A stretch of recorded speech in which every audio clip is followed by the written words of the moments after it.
Financial literacy ये सबके पास होनी बहुत ज़रूरी होती है, लेकिन इसकी कुछ बातें ऐसी होती हैं जो कॉमन मैन के लिए समझना थोड़ा सा कॉम्प्लेक्स हो जाता है।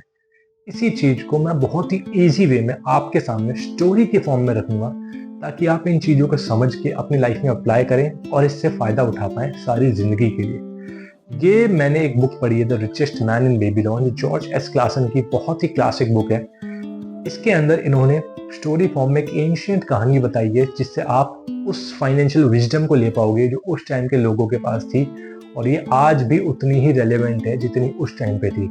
इसको स्टोरी फॉर्म में सुनाने का बस एक छोटा सा रीज़न यही है कि स्टोरी फॉर्म में जब भी आप कोई चीज़ सुनते हो उससे आप रिलेट कर पाते हो, और जिस चीज़ से आप रिलेट कर पाते हो उसको आपको याद करने के लिए ज़्यादा मेहनत नहीं करनी पड़ती, वो हमेशा आपके अंदर अपने ऑटोमेटिकली वो फीड हो जाता है। तो आप जब भी कहीं भी जाओगे या कुछ आपके सामने कोई फाइनेंशियल प्रॉब्लम आएगी और वो उस बुक से रिलेटेड आपने कोई स्टोरी सुनी होगी, तो अपने आप उस लेसन को अपनी लाइफ में अप्लाई कर लोगे बहुत ही ईजीली। तो इसी चीज़ को ईजी करने के लिए मैं आपके सामने स्टोरी रखूंगा एंशिएंट सिटी बेबीलोन की, जहाँ से आप फाइनेंशियल विजडम इतनी लेवल की ले लोगे जो आपकी पूरी लाइफ आपके काम आएगी। अब मैं छोटे से टिप और देता हूँ आपको, जिससे कि आपको और हेल्प मिलेगी। आपको क्या करना है, एक पेन ले लो और एक डायरी या कोई भी पेपर या नोटबुक लेके बैठो। इस वीडियो को जैसे जैसे आप सुनते जाओगे, इस कहानी को जैसे जैसे आप सुनते जाओगे, उसमें जो भी आपको लगेगा कि हाँ ये बहुत इंपॉर्टेंट बात है, उसको तुरंत तभी नोट करो।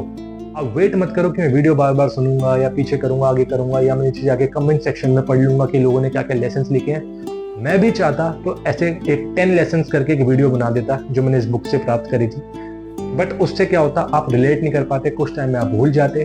स्टोरी आप सुनोगे आपको बहुत अच्छे से याद रहेगा। मैंने भी जब ये बुक पढ़ी, मैं एक ऐसी डायरी लेके अपने साथ बैठा और मैंने इसमें बहुत सारी बातें नोट की। मैंने वीडियो के लिए भी नोट की कि मैं वीडियो में आपको बताऊंगा, और मैंने अपने लिए भी नोट की कि जो जो बहुत इंपॉर्टेंट लेसन्स थे। वीडियो में आप जब जब मेरे को सुनते जाओगे उस चीज़ को आप नोट करना, जो आपको लगता है आपके लाइफ के लिए इंपॉर्टेंट है। जो मुझे लगता है मैं आपको बताऊंगा कि ये चीज़ इंपॉर्टेंट है, उसको भी आप नोट करना। तो बिना कोई टाइम फालतू का वेस्ट करते हुए सीधा स्टोरी पे चलते हैं। रिचेस्ट मैन इन बेबीलोन, बहुत अच्छी कहानी। बेबीलोन जो है एक एंशिएंट सिटी थी, जिस सिटी के अंदर आप यकीन नहीं करोगे बहुत ही कम नेचुरल रिसोर्सेज थे, बहुत ही कम। ऐसा कोई भी रिसोर्स इस सिटी के पास नहीं था जिससे कि ये बहुत रिच हो जाती, बट ये स्टिल अपने टाइम की one of the richest cities थी। इसके अंदर ऐसा क्या खास था, इसके अंदर थे बेबीलोन के सिटीजन्स जो कि बहुत ही ज्यादा फाइनेंशियल विजडम रखते थे। उन लोगों की वजह से ये सिटी अपने टाइम की सबसे अमीर सिटी में से एक बन चुकी थी। बेबीलोन के अंदर, जैसा मैंने आपको बताया, कोई भी रिसोर्स इस लेवल की थी ही नहीं। सिर्फ दो चीजें थी बेबीलोन के पास, एक तो नदी बहती थी वहां से, और एक था फर्टाइल लैंड। लेकिन उसको यूज करने के मीन्स वहां के लोगों के पास थे ही नहीं। ना तो वो किसी भी नेचुरल ट्रेड के किसी रूट पे थी सिटी कि कोई ट्रेड से हम फायदा उठा ले, या ना माइनिंग की कोई जगह थी जहाँ पे हम माइनिंग करके रिसोर्सेज यूज करें और पैसा कमाएं। कुछ भी बेबीलोन के पास नहीं था। ये स्टोरी आपको ये सिखा देगी कि जो भी आपके पास जितना भी कुछ होता है उतने को ही यूज करके आप कैसे आगे बढ़ सकते हो। इस स्टोरी के बाद आप ये सीख जाओगे, और बेबीलोन ने बहुत ही बेहतरीन एग्जाम्पल हमें इस स्टोरी के थ्रू दिया है। बेबीलोन के लोगों ने क्या किया, जो नदी बहती थी, यूफ्रेट्स एंड टिग्रिस नदी है, आज भी आपको मैप में मिलेगी, लेकिन आज आपको बेबीलोन मैप में नहीं मिलेगा। इसके पीछे भी एक रीजन है, मैं आपको बताता हूँ। ये नदी जो बहती थी, उन्होंने कैनाल और डैम्स का सिस्टम ऐसा बनाया कि इस पानी को डाइवर्ट करके उसे खेती बाड़ी में यूज किया। आज सुनने में बहुत ही सिंपल लगता है, बट उस टाइम पे ये ऐसा कहा जाता है कि शायद ये पहला इंजीनियरिंग मार्वल हुआ था हिस्ट्री में। तो ये उस टाइम पे एक चीज इन्होंने ये की थी, और दूसरा इन्होंने एक स्वाम्प होता है, एक ऐसा एरिया जो नदी के पास गड्ढा टाइप, उसको भी कल्टीवेशन में यूज कर लिया था, दिमाग लगा के नदी के पानी को यूज करके। बहुत ही बेसिक दो चीजें इन लोगों ने करके बिना ही रिसोर्स वाली एक जगह को इन्होंने रिसोर्सफुल बना के अपने फायदे के लिए यूज किया। बहुत सिंपल बात थी। बट अब आगे चलते हैं, देखते हैं कि बेबीलोन के लोग ऐसे हुए कैसे। ये विजडम, ऐसी क्या उनके पास विजडम थी। और मैं आपको एक चीज और बता दूं, जब तक इस सिटी के अंदर लोग थे तब तक ये सिटी प्रॉस्पेरस थी। जब इसके अंदर से लोग चले गए, ये सिटी खंडर बन चुकी है, और आज की डेट में तो आपको ये सिटी मिलेगी ही नहीं। यानी कि वहां के सिर्फ लोगों के दम पे इस सिटी ने अपने आप को इतना ऊपर खड़ा किया था। तो उन लोगों के अंदर कुछ तो बात थी, और जो विजडम उन लोगों के अंदर थी, वही विजडम इस बुक के अंदर है, और वही विजडम इस वीडियो के अंदर आपके सामने मैं रखने वाला हूँ। आइए चलते हैं पहले लेसन पे। इस लेसन में आपको दो दोस्तों की कॉन्वर्सेशन बताऊंगा बहुत ही अच्छी कॉन्वर्जेशन है और आप देखना इस कॉन्वर्जेशन से आपको क्या सीखने को मिलता है। दो दोस्त हैं, बंसीर और कॉबी। नाम की प्रोनाउंसिएशन में दिक्कत हो सकती है, बट आप कहानी सुनना, बहुत मजा आने वाला है और इन दोनों दोस्तों की बातें सुनना। बंसीर एक रथ बनाने वाला चैरियट मेकर था, जो कि कोई बहुत अमीर नहीं था, एक गरीब और लोअर मिडिल क्लास आप कह सकते हो उस टाइम का ऐसा आदमी था, लेकिन जो इच्छा रखता था कि उसके पास पैसा आए। बंसीर मीन्स टू मीन्स जीने वाला इंसान था। जो पैसा आया खर्च हो गया, कुछ एक्स्ट्रा नहीं था। कभी कभी पैसा नहीं भी आता था तो दिक्कत होती थी, भूखा रहना पड़ता था। इस तरह का इंसान था बंसीर। बंसीर एक दिन अपने घर के बाहर बैठा हुआ था, वहां से राजा की कोई सवारी जा रही थी। बंसीर देखता है कि राजा के आसपास तो वाह कितने दास दासियां घूम रहे हैं, राजा कितनी आलीशान वो है, इतना पैसे वाले है राजा, इनके पास इतना पैसा है और आसपास जो उनके लोग हैं उनके पास इतना पैसा है। बट बंसीर जो अपनी सिचुएशन को देखता है तो उसके पास कुछ नहीं होता, तो वो उदास ऐसे ही मुंह लटका के अपने घर के बाहर बैठा हुआ था। बंसीर का ध्यान राजा की उस सवारी से भी हट गया। बंसीर अपने ख्यालों में खो गया कि मैं इतना गरीब हूँ या मेरे पास इतनी चीजें नहीं होती, मेरे पे पैसे नहीं होते, मैं सारे टाइम मेहनत करता हूँ बट मेरे पास कुछ नहीं है। इन्हीं ख्यालों में बंसीर डूबा हुआ था। अचानक क्या होता है, बंसीर को एक फेमिलियर आवाज आती है। एक म्यूजिक इंस्ट्रूमेंट होता है लायर, मुझे नहीं पता मैं प्रोनाउंसिएशन सही कर रहा हूँ कि नहीं, बट एक म्यूजिक इंस्ट्रूमेंट की आवाज उसको अपने पीछे से सुनाई देती है। अब वो पीछे मुड़ के देखता है तो उसका दोस्त खड़ा था जिसका नाम था कॉबी।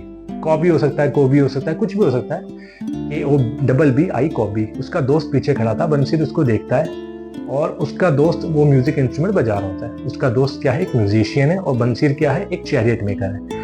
अब होता क्या है, कॉबी जो होता है वो बंसीर से 2 शेकल्स, शेकल्स क्या होते हैं, इजरायली करेंसी है, तो 2 शेकल्स उससे उधार मांगता है। बंसीर कॉबी जो होता है बंसीर से 2 शेकल्स मांगता है कि भाई मेरे को 2 शेकल्स दे दे। बंसीर कहता है कि अगर मेरे पास होते भी ना तो भी मैं तेरे को नहीं देता। क्यों? क्योंकि अगर मेरे पास होते तो मेरे पास वही सब कुछ होता, और कोई भी इंसान अपना सब कुछ नहीं देता, यानी कि 2 शेकल्स ही सब कुछ होता मेरा अगर मेरे पास होते भी तो, और सब कुछ तो कोई भी नहीं देता, तो मैं तेरे को बिल्कुल नहीं देता। अगर मेरे पास होता भी तब भी नहीं देता। तो कॉबी हैरान हो जाता है। कॉबी कहता है तेरे पास 1 शेकल तक नहीं है और तू घर के बाहर बैठा हुआ है, खाली टाइम वेस्ट कर रहा है। तू एक काम कर, अपना जाके रथ कंप्लीट कर, उसे बेच और कुछ पैसे कमा, ऐसे खाली क्यों बैठा हुआ है तू। तो बंसीर कॉबी जो होता है उसकी हालत देख के ये सोचता है और उसको ये सलाह देता है।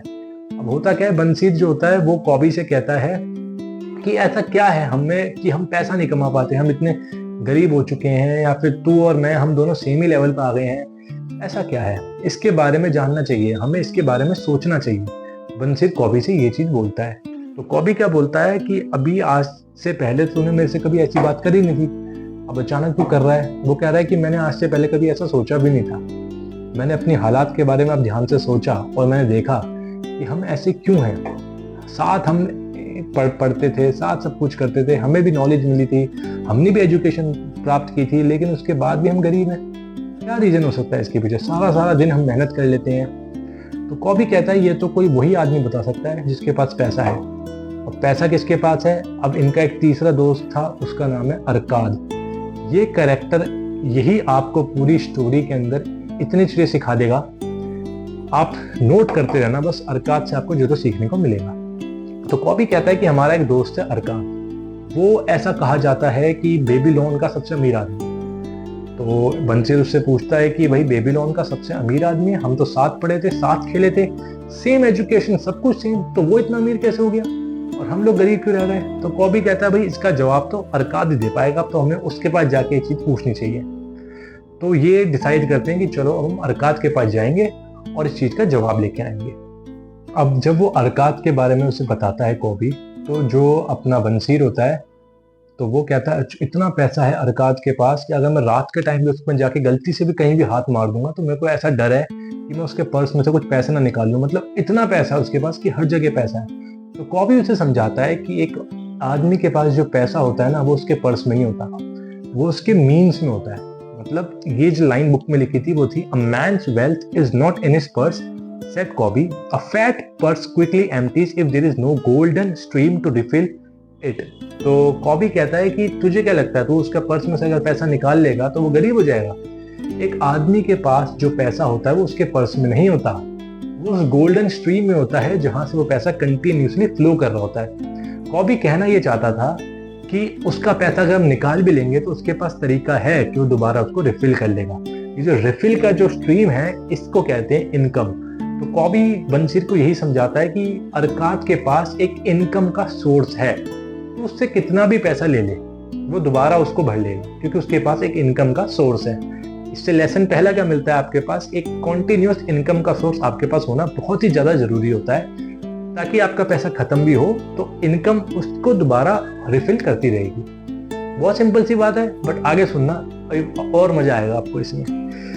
तो इससे क्या होता है, आप इनकम का सोर्स, तो कॉबी उसे समझाता है कि उसके पास एक इनकम का सोर्स है, वो कितना भी लेविशली भी स्पेंड करेगा ना, वो दोबारा अपने उसको रिफिल कर लेगा। तो ये तो तू डरी मत कि तू उसका पैसा ले लेगा तो उसका खत्म हो जाएगा, ऐसा कुछ नहीं है।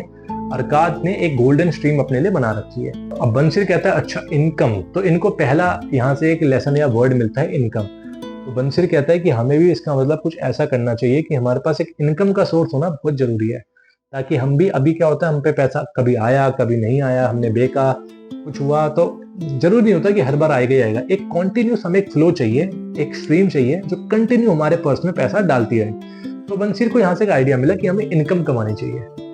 अब इनकम कैसे कमाएं, इसके लिए उन्होंने कहा, डिसाइड किया कि चलो भाई अरकाद के पास चलेंगे। अब अरकाद ही हमें बताएगा कि कैसे इस चीज को हम करेंगे अपने, और कैसे तूने इतना पैसा इकट्ठा कर लिया जबकि हम सेम पढ़े लिखे हैं, तूने इतना पैसा इकट्ठा कर लिया और हमारे पास इतना पैसा नहीं है, ये हम अरकाद से ही जानेंगे। अब मैं आपको अरकाद के बारे में थोड़ा सा बता दूं। अरकाद बेबीलोन का सबसे अमीर आदमी था। वो कितना भी लेविशली स्पेंड कर ले, हर साल उसकी वेल्थ जितना वो स्पेंड करता है उससे डबल ही बढ़ती थी। अब बंसीर और कॉबी जो होते हैं वो अरकाद के पास जाते हैं, और जो हर आदमी के अंदर एक थॉट आता है वो उन दोनों के अंदर भी आता है। वो सीधा अरकाद के पास जाके क्या बोलते हैं कि तू हमसे ज्यादा लकी है, तू हमसे ज्यादा फॉर्चुनेट है, हम सेम पढ़ाई करे थे, हमने साथ खेले, हम दोनों, सब कुछ हमारा एक जैसा ही था, लेकिन तू हमसे ज्यादा अमीर हो गया, इसका मतलब तू हमसे ज्यादा लकी है। सिंपल सा ये क्वेश्चन सबके दिमाग में आता है, कोई भी मेहनत नहीं देखता, हर कोई ये बोल देता है कि ये आदमी, इस पे इतना पैसा है, ये लकी है। अब अरकाद इसको ऐसे ही इतने प्यारे वे में इनको समझाएगा कि ये लक नहीं होता। अरकाद क्या कहता है, अगर तुम अपनी बेयर एग्जिस्टेंस जितना ही पैसा जमा कर पाए हो या उससे कम कर पाए हो, तो ये तुम्हारी गलती है, क्योंकि तुमने उस लॉ को समझा ही नहीं जो वेल्थ लेके आता है। तुमने वेल्थ के रूल्स को ही नहीं समझा। जब तक तुम वेल्थ के रूल्स को नहीं समझोगे, तुम कितना भी कमा लोगे, तुम उसे वेस्ट ही करोगे और तुम कभी भी अमीर नहीं बन पाओगे।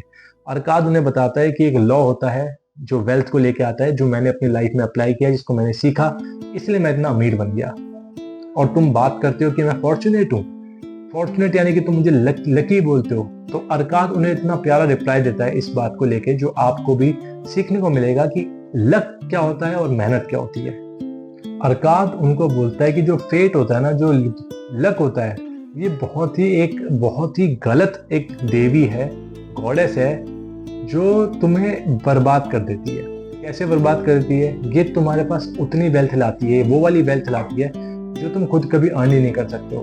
भाई किस्मत से तुम्हें एक बार पैसा मिल गया, बट एक्चुअल में तुम्हारे अंदर एबिलिटी थी ही नहीं कि तुम उसे अर्न कर लेते। तो तुम्हें तो पैसा किस्मत से मिला। फॉर एग्जाम्पल, तुमने कोई गैम्बलिंग की या कुछ जुआ खेला, कुछ भी खेला, तुम्हारे पास एकदम से ऐसा पैसा आ गया जो तुमने अर्न नहीं किया। तुम्हारे पास पैसा आया, तुम्हारे अंदर लालच आ गया, पैसा आया। अब ये वो पैसा है जो तुम खुद अर्न नहीं कर सकते थे, अभी तो तुमने लग के थ्रू इस पैसे को लिया। ये तुम्हें एक ऐसा स्पेंडर बना देगी, तुम पैसे को खर्च करोगे, उड़ाओगे, फिर तुम्हारे अंदर और इच्छा होगी कि तुमने एक बार पैसा देखा तो तुम्हारा मन करेगा कि और पैसा आना चाहिए। तुम इसी विशेष साइकिल में घूमते जाओगे। तुम कभी भी लेजिटिमेट तरीका पैसा कमाने का ढूंढोगे ही नहीं। तुम सोचोगे ऐसे एक बार हमें इजीली पैसा मिल गया तो हमें हर बार ऐसे ही मिल जाएगा। तो अरकाद उन्हें यही समझाता है कि लक का आया हुआ पैसा कभी भी तुम्हारे काम नहीं आएगा और ये तुम्हें बर्बाद ही कर देगा। तो मैंने जो पैसा कमाया है इसको तुम लक मत बोलो, क्योंकि लक का पैसा किसी के लिए भी अच्छा नहीं होता। अरकाद उन्हें बहुत ही बेसिक एग्जांपल देके समझाता है कि कैसे लोग जब पैसा आते हैं और जिसको वो खुद अर्न नहीं कर सकते उसको कैसे उड़ा देते हैं और कैसे उसी सर्कल में हमेशा फंसे रहते हैं। अब अरकाद उन्हें बताता है कि जब मैं जवान था, जब मैं छोटा था, तब मेरे अंदर एक इच्छा होती थी। मैं देखता था कि इतने अमीर लोग हैं, इतनी सारी चीजें हैं, पैसों से इतनी लग्जरी और इतनी आरामदायक चीजें हम खरीद सकते हैं जो इंसान को इतना खुश कर सकती है। तो अरकाद ने डिसाइड कर लिया था कि मैं इन सारी चीजों को अपने पास लाऊंगा। उसने ये अपने दिमाग में एक मिशन बना लिया था कि ये सब मेरे को अब चाहिए, मेरे को वेल्थ चाहिए, मेरे को पैसा चाहिए, ताकि उससे आने वाली जितनी भी अच्छी चीजें हैं उसको मैं यूज कर सकूं। अरकाद नहीं चाहता था कि वो दूर खड़े होकर किसी अमीर को देख के जले या कहे इस पर इतना पैसा है, हमारे पास इतना नहीं है। अरकाद ऐसा बिल्कुल चाहता ही नहीं था। उसने सोचा कि अब मैं अपने पास ये सारी चीजें लेके आऊंगा। अब अरकाद उन्हें बोलता है कि तुम बात करते हो कि हमने सेम पढ़ाई की, तो क्या हमारे टीचर ने हमें ये नहीं कहा था कि दो तरह की लर्निंग होती है। एक तो लर्निंग वो होती है जो हमें सिखाई टीचर ने, हमने जो सीखी, हमें एग्जाम दिए और हम सीख के आ गए। और दूसरी लर्निंग वो होती है जो टीचर ने हमें ये सिखाया था कि जो चीजें तुम्हें मैंने नहीं सिखाई है, तुम्हें मैं इस तरह से तुम्हारे दिमाग को ट्रेन कर रहा हूँ ताकि तुम खुद जाके वर्ल्ड में जो तुम्हें सीखना है तुम सीख पाओ। तुम्हारा दिमाग इस लेवल तक मैं मैच्योर कर दूंगा। तुमने पहली चीज तो याद रखी टीचर की, दूसरी चीज तुम भूल गए। मैंने दूसरी चीज पकड़ी और टीचर ने जो हमें वेल्थ के बारे में नहीं सिखाया था, मैंने सोचा अब मैं वेल्थ के बारे में खुद इकट्ठी करूंगा नॉलेज और उसको अपनी लाइफ में अप्लाई करके मैं भी वेल्दी एक इंसान बनना चाहता हूँ। अब अरकाद जो होता है वो अपनी लाइफ की एक हिस्ट्री बतानी शुरू करता है। अरकाद कहता है जब मैं यंग था तो मैंने एक स्क्राइब क्या होते हैं जो लिखते हैं, तो मैंने एक स्क्राइब की एक नौकरी पकड़ी। उस नौकरी में मैं क्या करता था, टैबलेट्स, क्लियर टैबलेट्स होती हैं, उस टाइम पे पेपर नहीं था तो वो लोग कुछ भी लिखना होता था क्लियर टैबलेट्स पे लिखते थे। तो अरकाद ने कहा कि अब मैं क्लियर टैबलेट्स पे एक चीजों को लिखना मैंने स्टार्ट किया। इसके लिए मुझे थोड़ा बहुत पैसा मिल जाता था। तो एक दिन क्या हुआ, एक दिन एक आदमी आता है जिसका नाम था अल्गामिश। ये अल्गामिश बहुत ही एक अमीर आदमी था। ये आता है और ऑर्डर करता है अरकाद को एक 9th लॉ की लिखने के लिए। 9th लॉ एक उनकी बुक थी जिसके बारे में अरकाद को लिखना था क्लियर टैबलेट्स पे और उसको चाहिए थी। उसने कहा था अगर तुम मुझे ये 2 दिन के अंदर लिख के दे दोगे तो मैं तुम्हें 2 कॉपर दूंगा। ये अरकाद का पैसा था जो अल्गामिश उसे देगा अगर वो 2 दिन में इस लॉ को कंप्लीट लिख के उसको दे देगा। अरकाद जो था वो इसको एग्री कर लेता है और अरकाद बहुत ही हार्ड वर्क करता है, लेकिन 2 दिन के अंदर वो उस चीज को कंप्लीट नहीं कर पाता। अल्गामिश आता है, अरकाद को देखता है कि उसका काम पूरा हुआ नहीं और बहुत गुस्सा हो जाता है। तो अरकाद अल्गामिश से कहता है कि मैं आज पूरी रात लगा दूंगा लेकिन कल सुबह मैं आपको ये लिख के दे दूंगा, ये मेरी गारंटी है। बट इसके बदले में आप मुझे बताओगे, क्योंकि आप, मैंने सुना है बहुत अमीर आदमी हो, तो आप मुझे बताओगे कि मैं कैसे अमीर बन सकता हूँ। अगर आप ये डील मंजूर करते हो, पूरी रात मेहनत करके मैं आपको सुबह तक ये बुक दे दूंगा। अल्गामिश बड़ा खुश हुआ। उसने कहा अच्छा, ये तो बहुत ही अच्छी डील तुमने मुझे बताई है, ठीक है चलो करो मेहनत, मैं तुम्हें कल आके बताता हूँ। अगर तुमने ये कंप्लीट कर दिया तो मैं तुम्हें सिखा दूंगा कैसे अमीर बनते हैं। अगले दिन अल्गामिश आता है और अरकाद ने पूरी रात मेहनत करके उसके लिए वो चीज़ लिखी होती है। तो अल्गामिश देखता है, खुश होता है। अल्गामिश थोड़ा सा एक ओल्ड एज आदमी था, तो वो अरकाद से कहता है चलो ठीक है, तुमने अपना प्रॉमिस पूरा कर दिया, अब मेरी बारी है। और मैं वैसे भी बूढ़ा हो चुका हूँ, तो बूढ़े लोगों को बोलना अच्छा लगता है, अपना एक्सपीरियंस शेयर करना उनको अच्छा लगता है। तो अल्गामिश उन्हें कहता है कि आजकल जो यूथ होता है वो सोचता है कि जो बूढ़े लोग होते हैं इनका ज्ञान तो पुराना हो गया, आउटडेटेड हो गया, इनसे एडवाइस लेना बेकार है। अल्गामिश उसे समझाता है कि वो सूरज हमने भी देखा है, एक सन का एग्जाम्पल देता है। वो कहता है जो सूरज तुम आज देख रहे हो ना, ये जब तुम्हारे पिताजी थे तब भी यही सूरज चमकता था, तुम्हारे जब दादाजी थे तब भी यही सूरज चमकता था। वो बहुत ही अच्छा एग्जाम्पल देके उसे बताता है कि जो ओल्ड एज के लोग होते हैं ना, वो एक फिक्स्ड स्टार की तरह होते हैं, जिसको देख के जवान लोग सेलर्स की तरह उसी स्टार को फॉलो करके उसी रास्ते पे चलते हैं। क्योंकि बूढ़े लोगों ने एक एक्सपीरियंस जिया होता है, एक लाइफ जी होती है, तो उनके पास बहुत सारी चीजें होती हैं जो उनसे सीखी जा सकती हैं। आजकल का यूथ ये जानता ही नहीं है कि ये बूढ़ों को एक लाइबिलिटी की तरह देखते हैं, जबकि एक्चुअल में वो एक एसेट होते हैं। कितना बढ़िया लेसन इस स्टोरी से अल्गामिश ने अरकाद को बताया कि कैसे तुम ओल्ड एज को अपने फेवर में यूज कर सकते हो। अब जो है अल्गामिश अरकाद को पहला लेसन देता है, और पहला लेसन का नाम क्या है, a part of all I earned was mine to keep. मैं जितना भी कमाता हूँ उसका एक पार्ट हमेशा अपने पास रखता हूँ। सुनने में बड़ा सिंपल लेसन है, लेकिन जब ये तुम देखोगे स्टोरी के अंदर तब तुम्हें पता चलेगा ये कितना इंपॉर्टेंट लेसन है। जितना भी मैं कमाता हूँ उसका एक पार्ट हमेशा अपने पास रखता हूँ, हमेशा। तो अरकाद पूछता है बस इतनी सी बात? अल्गामिश कहता है हाँ बहुत सिंपल बात है, और ये मत सोचना कि ये सिंपल बात है तो खराब है। वो कहता है ट्रुथ इज ऑलवेज सिंपल। जो सच होता है वो हमेशा सिंपल ही होता है। लोग पता नहीं हर चीज को कॉम्प्लेक्स क्यों कर देते हैं, ये इतनी सिंपल सी बात है। तो अब वो उसे समझाना स्टार्ट करता है कि वो कहना क्या चाहता है, क्या इसका मतलब है कि जो मैं कमाता हूँ उसका एक पार्ट हमेशा मेरे पास रहता है। तो अल्गामिश अरकाद से कहता है कि जितना भी तुम कमाओगे उसका 1/10 पार्ट हमेशा अलग रख देना और उसको बिल्कुल भी टच मत करना। अब तुम्हें जो अपनी लाइफ में काम करना है, वो जो तुम पे बचा हुआ पैसा है सिर्फ उससे करना, उस 1/10 को तुम बिल्कुल नहीं छेड़ोगे। तो पहला प्रिंसिपल क्या था, पे योरसेल्फ फर्स्ट। अपने आप को सबसे पहले आप पैसा दो। जो भी आप पे पैसा आया सारा मत यूज करो, 1/10 निकाल लो, जो बचा है उसको यूज करो। ये आपने अपने आप को पैसा दे दिया, इसको आपको टच भी नहीं करना है। अब क्या होता है, ये जो वेल्थ ग्रो करती है ये एक पेड़ की तरह होती है। आपने सीड डाला, धीरे धीरे धीरे धीरे पेड़ बड़ा होगा। तो वेल्थ वो ही है, वो 1/10 पार्ट जो आपने यहाँ रख दिया, इसको रखते जाओ और धीरे धीरे आपका पेड़ बड़ा होता जाएगा। बहुत ही सिंपल है सुनने में, बट इसको ऐसे बड़ा नहीं होगा। आगे और लेसन हैं, वो बताएंगे कि ये बड़ा कैसे होगा। तो ये वो सीड है, जितनी जल्दी लाइफ में आप इसको प्लांट करोगे, ये उतना जल्दी आपको फ्रूट्स देगा। अब अरकाद क्या करता है, अरकाद इस चीज को अप्लाई करता है और 1 साल तक अरकाद 1/10 पार्ट अपनी अर्निंग का साइड में रखता चला गया। अब 1 साल के बाद अलगमिश आता है अरकाद के पास और पूछता है, जो मैंने तुम्हें सिखाया था क्या तुमने उसे यूज किया? अरकाद कहता है, बिल्कुल यूज किया, मैंने 1/10 पार्ट हमेशा साइड में रखा। तो अलगमिश ने उससे पूछा कि अच्छा ठीक है, तुमने साइड में रखा, तो उस पैसे का क्या किया? तो अरकाद अलगमिश को बताता है कि मैंने वो जितना पैसा इकट्ठा हुआ था, वो मेरा एक दोस्त है अजमूर, उसका नाम है, मैं नाम हो सकता है गलत प्रोनाउंस कर रहा हूँ, बट अजमूर नाम का एक मेरा दोस्त है जो कि एक ब्रिक मेकर है, ईंटों का काम करता है, ईंटें बनाता है। मैंने वो पैसा उसको दिया क्योंकि वो ट्रैवल करता रहता है और वो ट्रैवल करके एक ऐसी जगह जा रहा है जहाँ से उसे जूल्स यानी कि हीरे मोती जवाहरात इस तरह की चीजें उसे लेके आएगा। हमने डिसाइड किया है वो वहां से उनको लेके आएगा, यहाँ पे हम उन्हें बेचेंगे और जो भी प्रॉफिट होगा हम उसे इक्वली डिवाइड कर लेंगे।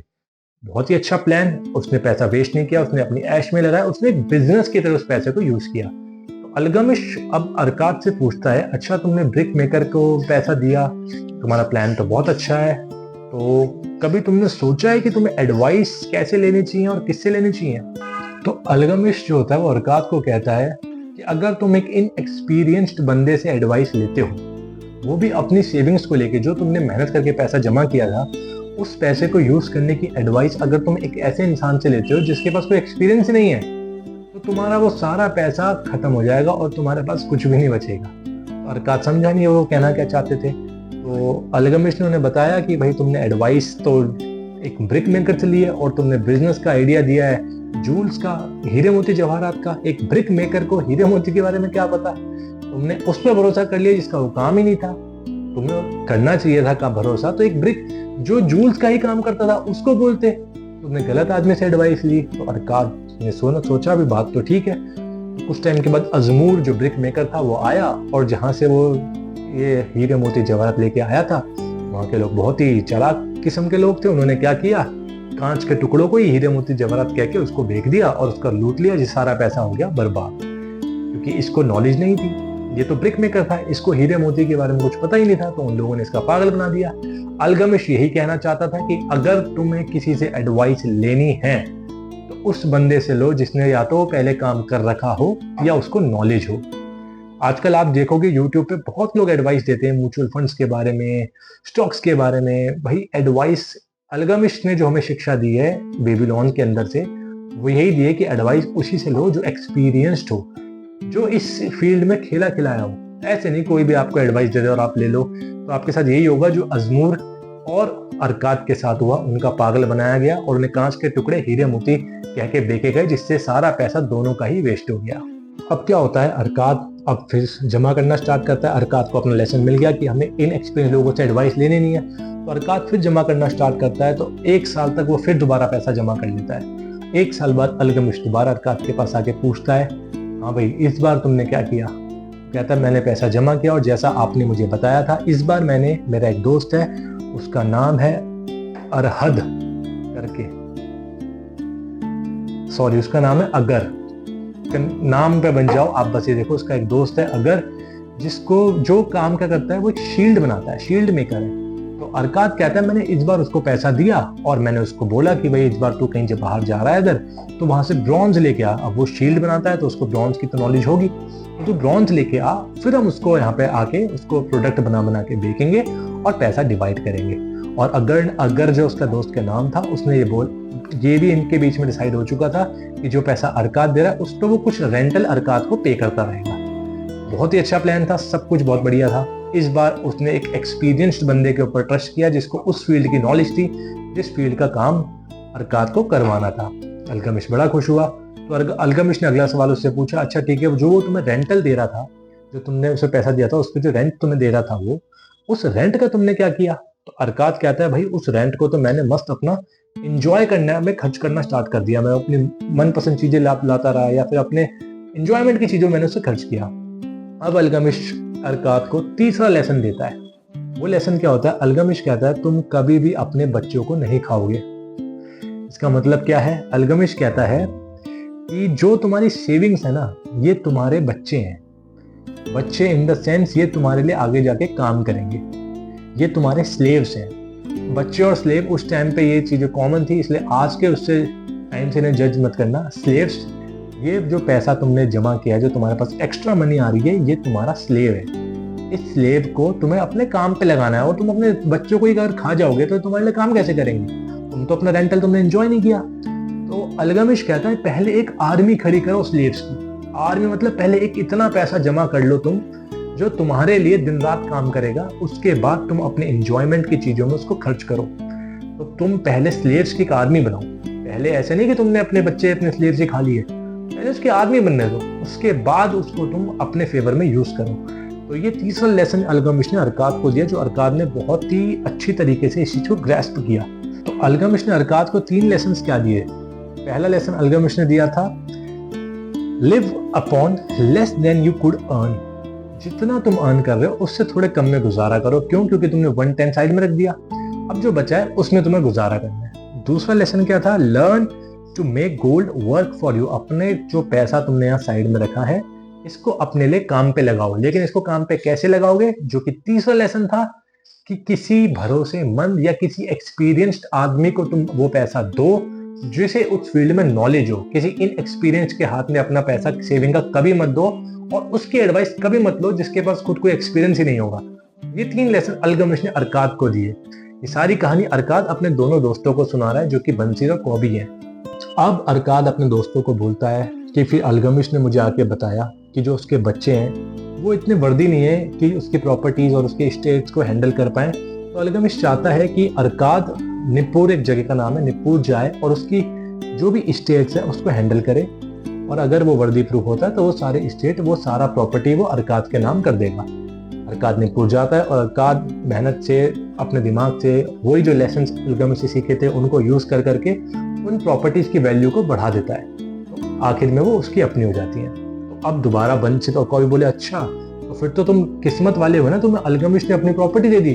अभी तुम बोल रहे हैं कि तुम फॉर्चुनेट हो, तुम लकी हो। अब अरकाद सोचता है इनको फिर कुछ और समझाना पड़ेगा, ये ऐसे नहीं मान रहे, ये फिर मुझे लकी बोल रहे हैं। तो अरकाद उन्हें बोलता है कि हाँ, अल्गमिश से मिलने से पहले ही मेरे अंदर एक डिजायर था कुछ करने का। ऐसा नहीं था कि अल्गमिश के मिलने के बाद मेरे अंदर वो इच्छा आई। अगर मेरे अंदर इच्छा ही नहीं होती तो अल्गमिश मेरे से आके मिलता, उससे मेरे अंदर कुछ दिखता ही नहीं, तो ये सब होता ही नहीं। पहले मेरे अंदर इच्छा आई, पहले मेरे अंदर कुछ जानने की, एक कुछ नया सीखने की इच्छा थी, तभी मैं ये कर पाया। तो उस सेंस में तुम मुझे बोल सकते हो कि मैं लकी हूँ कि मेरे अंदर वो इच्छा आई, बट मेरे पास पैसा आया लक से, ये बात तुम्हारी गलत है।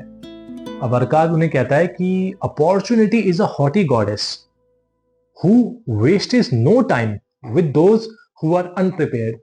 जो लोग तैयार नहीं है उनके पास अपॉर्चुनिटी आती ही नहीं है। अपॉर्चुनिटी एक ऐसी देवी है जो देख के उन्हीं लोगों के पास जाती है जिन्हें लगता है कि ये लोग तैयार हैं। तो आपको ये एक लेसन और सीखने को मिलता है कि पहले आपको अपने अंदर कुछ ऐसी बात लानी पड़ेगी जिससे कि अपॉर्चुनिटी आपके पास आए। आप खाली बैठे हो और सोचो कि मेरे पास अपॉर्चुनिटी आ जाए, तो नहीं आएगी। अरकाद ने यही चीज अपनी लाइफ स्टोरी से अपने दोनों दोस्तों को बताई थी। अब कॉबी अरकाद को बोलता है, अच्छा चलो ठीक है, तुम लकी नहीं हो, लेकिन तुम्हारे पास स्ट्रॉन्ग विल पावर थी। तुमने अपनी 1 साल की सेविंग तुम्हारी नुकसान में गई थी, वेस्ट हो गई थी ब्रिक मेकर के चक्कर में, लेकिन तुम्हारे पास स्ट्रॉन्ग विल पावर थी, तभी तुम दोबारा खड़े हुए। तो ये विल पावर की वजह से हुआ है, इसलिए तुम थोड़े से अलग हो हम लोगों से। तो अरकाद कहता है विल पावर भी कुछ नहीं होता। क्या विल पावर एक इंसान को वो चीज उठाने में हेल्प कर सकती है जो उठाने की उसके अंदर शक्ति ही नहीं है? अरकाद ये प्रूव करना चाह रहा है उन्हें कि ये ना तो विल पावर से हुआ है, ना ये लक से हुआ है, ये सिर्फ एक मेहनत और लगन से हुआ है। तो अरकाद कहता है जो चीज तुम उठा ही नहीं सकते, मान लो एक इंसान 1 टन वजन नहीं उठा सकता, उसके अंदर कितनी विल पावर हो, वो अपने हाथों से 1 टन वजन नहीं उठा सकता। अरकाद कहता है कि विल पावर भी ऐसे काम नहीं आती, जो चीज तुम कर ही नहीं सकते हो, तुम कितनी विल पावर ले आओ तुम उसे नहीं कर पाओगे। मेरे अंदर ये लगन थी, इसीलिए मैंने ये काम किया था। तो ये सुनने के बाद बंसी कहता है अच्छा अगर इतना ही इजी था पैसा कमाना तो इस दुनिया में हर कोई इंसान पैसे वाला होता और पैसा खत्म हो चुका होता, क्योंकि इतना पैसा है ही नहीं दुनिया में। तो अरकाद कहता है कि वेल्थ उस जगह पे जनरेट होती है जहां जहां इंसान एनर्जी लगाता है। वो कहता है अनलिमिटेड वेल्थ है दुनिया में, तुम जहां एनर्जी लगाओगे वहां पैसा आएगा, तुम ये मत सोचो कि वेल्थ खत्म हो जाएगी। तो ये अरकाद बंसिर और कॉबी को एक लास्ट और लेसन ये देता है। कॉबी और बंसिर अरकाद से पूछते हैं कि तुम हमें क्या एडवाइस करोगे।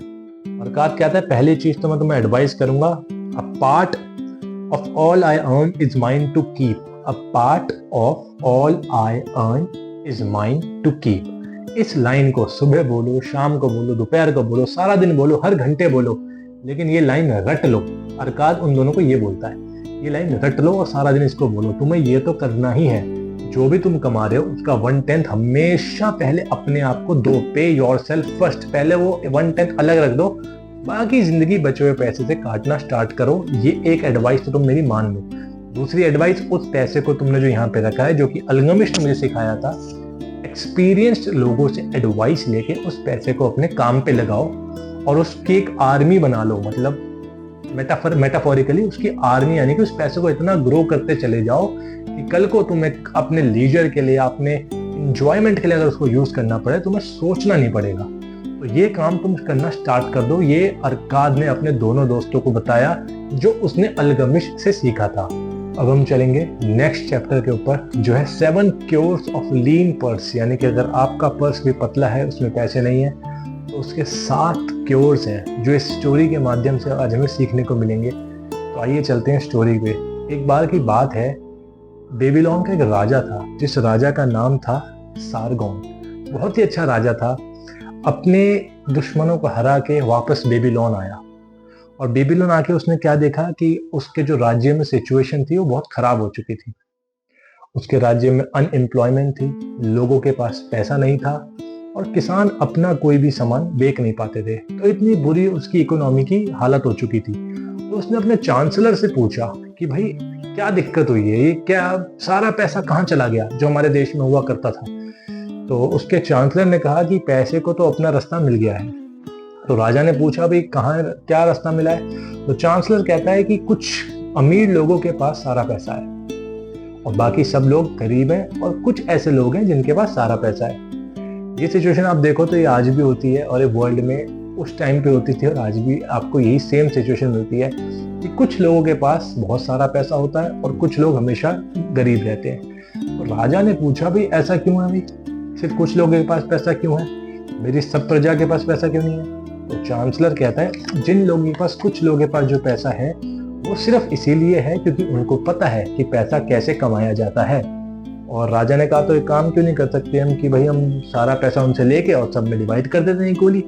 जो आपने सुना होगा, आज भी लोग बहुत सारे ये चीज बोलते हैं। तो चांसलर राजा से कहता है कि हमें कभी भी उन लोगों की बुराई नहीं करनी चाहिए जिनको पता है कि पैसा कैसा कमाया जाता है और उन्होंने उस पैसे को कमाया है। तो चांसलर राजा से कहता है उन लोगों की कभी बुराई मत करो। और दूसरी चीज चांसलर राजा से ये कहता है कि कभी भी उस आदमी को जो एक जस्टिस देने के अधिकार रखता है, वो जस्टिस देने के पद पे बैठा है, कभी भी अमीर लोगों से, जिन लोगों को पैसा कमाना आता है, उन लोगों से पैसा लेकर उन लोगों को नहीं देना चाहिए जिनके अंदर एबिलिटी ही नहीं है। इससे आपका ही नुकसान होगा, राज्य का नुकसान होगा। तो राजा कहता है कि तो फिर क्या किया जाएगा, क्या सब लोगों के पास ये नॉलेज नहीं होनी चाहिए कि पैसा कैसे कमाया जाता है। भाई मेरे राज्य का बुरा हाल है और मुझे चाहिए कि ये नॉलेज फिर सबके पास हो। चलो पैसा हम नहीं लेके दे रहे, बट एटलीस्ट ये नॉलेज जो अमीर लोगों के पास है ये तो हम सबको दे सकते हैं। चांसलर ने कहा ये बात तो ठीक है, तो ये लेकिन हम कैसे करेंगे। तो राजा कहता है कि ये तो भाई जो इसके बारे में जानता होगा वो ये नॉलेज लोगों को दे देगा। तो चांसलर से राजा पूछता है कि भाई एक काम करो, जो सबसे अमीर आदमी है ना हमारे राज्य का, उसको लेके आओ। चांसलर का दिमाग में नाम आता है अरकाद का। चांसलर कहता है हमारे राज्य में सबसे अमीर है अरकाद, तो एक काम करते हैं। राजा कहता है उसको मेरे सामने पेश करो, चलो अगले दिन। तो चांसलर अरकाद को बुलाता है और अरकाद खुशी खुशी राजा के सामने आ जाता है। तो राजा उससे पूछता है कि अरकाद भाई सुनने में आया है कि तुम सबसे अमीर आदमी हो यहाँ के। तो अरकाद कहता है देखो जी, लोग ऐसा बोलते हैं और आज तक कोई भी ऐसा बंदा नहीं आया जो इस चीज को गलत बोलता हो, तो इसलिए हो सकता है मैं सबसे अमीर आदमी हूँ। अरकाद सीधा हाँ नहीं बोलता।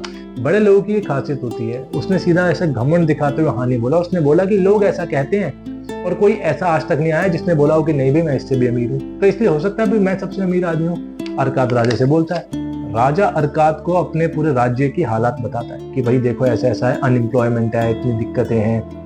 क्या तुम्हें नहीं लगता कि तुम लोगों के पास जो नॉलेज होती है पैसे को जमा करने की, वो नॉलेज आम आदमियों के पास भी जाए जिससे मेरा राज्य अच्छा हो जाए? अरकाद कहता है भाई मैं इस राज्य का एक ऑनेस्ट और एक अच्छा सिटीजन हूं, तो मैं भी चाहता हूं कि हमारा राज्य ग्रो करे। तो मैं जो आप कह रहे हो मैं ये ज्ञान देने के लिए रेडी हूं। आप बस एक काम करो, 100 लोगों की असेंबली का इंतजाम करो, मैं उन 100 लोगों को ये ज्ञान दूंगा और फिर वो अपने घर घर जाके ये सारी शिक्षा उनको सिखा देंगे। राजा खुश होता है कि चलो भाई अब तो काम हो गया, ये नॉलेज अब हम सब लोगों में बंटवा देंगे। अरकाद भी खुश होगा कि हाँ भी मैं तो इस राज्य का अच्छा चाहता हूँ, मैं इसी देश का सिटीजन हूँ और मैं चाहता हूँ कि मेरा बेबीलोन अच्छा रहे, तो मैं ये नॉलेज सबको देने के लिए रेडी हूँ।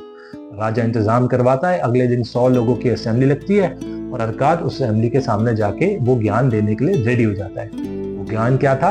7 cures for a lean purse. Arkad वो 7 तरीके बताता है जिससे आप अपने पतले पर्स को, यानी कि लीन पर्स को, उस टाइम पे पर्स में गोल्ड और सिल्वर रखा जाता था, तो आप अपने 7 तरीकों से कैसे आप एक लीन पर्स को फैटन यानी कि मोटा कर सकते हो, पैसों से भर सकते हो। तो ये 7 क्योर्स अरकाद अब उन 100 लोगों के सामने रखता है। जो पहला क्योर होता है वो होता है for each 10 coins I put in to spend but 9। मतलब जितने में 10 कॉइन अपने पास रखूंगा उसमें से मैं सिर्फ 9 ही इस्तेमाल करूंगा। एक कॉइन को मैं हमेशा साइड में रख दूंगा, जो कि अल्गमिश ने अरकाद को सिखाया था कि 1/10 अपना हमेशा अलग रख दो। तो अरकाद उनको पहला लेसन यही देता है कि अगर आपके पास 10 कॉइन्स हैं तो एक कॉइन को साइड में रखो और 9 कॉइन्स को आप यूज करना स्टार्ट करो।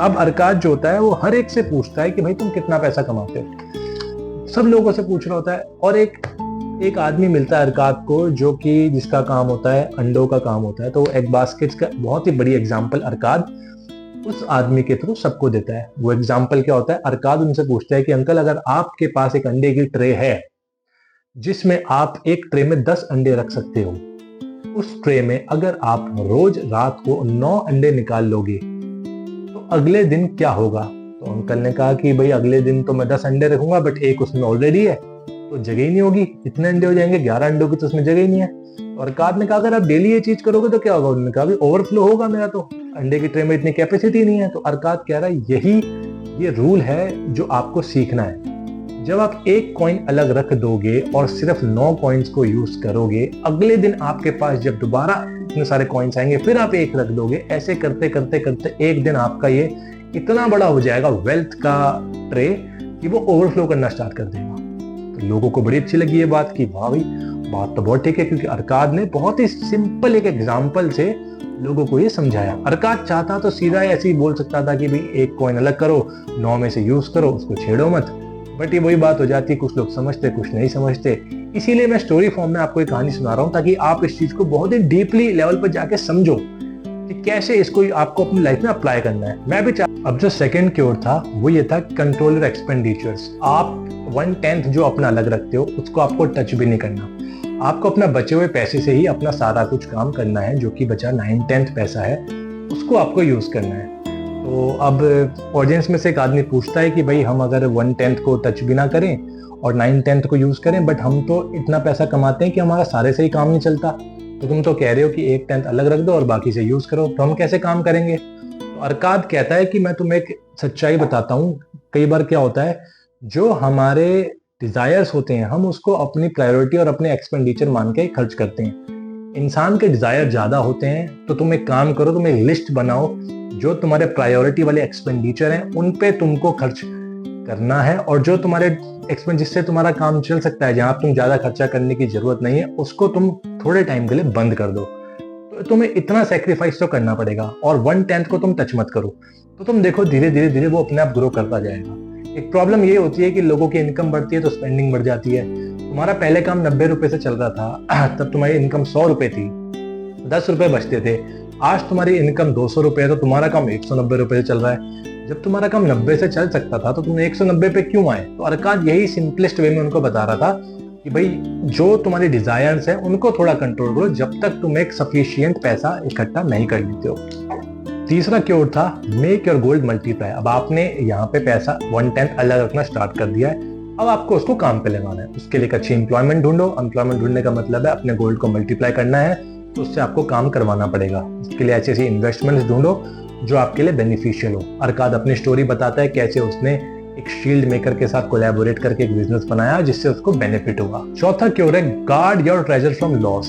अब आपने काम पे भी लगा दिया, अपने पैसा भी जमा कर लिया, अब आपको अपने पैसे को गार्ड करना है ताकि उसका नुकसान ना हो, उसकी रक्षा करनी है आपको ताकि वो डूबे ना। अरकाद फिर बताता है पैसा तब डूबता है जब आप अनवर्दी लोगों को या तो पैसा देते हो या उन लोगों में इन्वेस्ट करते हो, उन प्लान्स में इन्वेस्ट करते हो जो कि प्रैक्टिकल नहीं होते। अरकाद यहाँ भी अपना एग्जांपल देके बताता है कैसे उसने ब्रिक मेकर पे भरोसा किया हीरे मोती के लिए जिसकी नॉलेज ब्रिक मेकर को नहीं थी। तो आपको अपनी सेविंग्स को, अपने पैसे को बचाना है, उसके लिए आपको नॉलेज की जरूरत है। आपको अनवर्दी लोगों को पैसा नहीं देना है और उसी चीजों में इन्वेस्ट करो जिस चीज की आपको नॉलेज हो। पांचवा क्योर है make your dwelling a profitable investment. मतलब ये उस टाइम के हिसाब से थोड़ा ज्यादा वैलिड था, आज के हिसाब से भी है, तो मैं इसका समझाता हूँ। अरकाद क्या कहना चाह रहा था कि आप अगर रेंट पे रहते हो तो आप अपना घर खरीद लो, क्योंकि आपको रेंट देना पड़ता है, वो आपका एक्स्ट्रा बिना बात का खर्चा है जो कि आप अपना घर खरीदोगे तो बच जाओगे। अरकाद सजेस्ट क्या करता है कि जो आप रेंट अभी लैंडलॉर्ड को दे रहे हो उतना ही आप जिससे लोन लोगे घर खरीदने के लिए उसको किस्त दोगे, तो कुछ टाइम बाद आपकी किस्त खत्म हो जाएगी तो आपका घर अपना हो जाएगा, तो आपका वो एक्स्ट्रा खर्चा बच जाएगा और अब जो आप पैसा कमाओगे उससे आप इंजॉय कर सकते हो अपनी लाइफ को। तो अरकाद ये रिकमेंड करते हैं, बट आज के हिसाब से आपको देखना पड़ेगा क्या इंटरेस्ट रेट, क्या लोन और क्या रेंट आता है, उस हिसाब से आप जज करो। लेसन आपके आज भी काम उतना ही आएगा जितना उस टाइम पे आ रहा था लोगों को।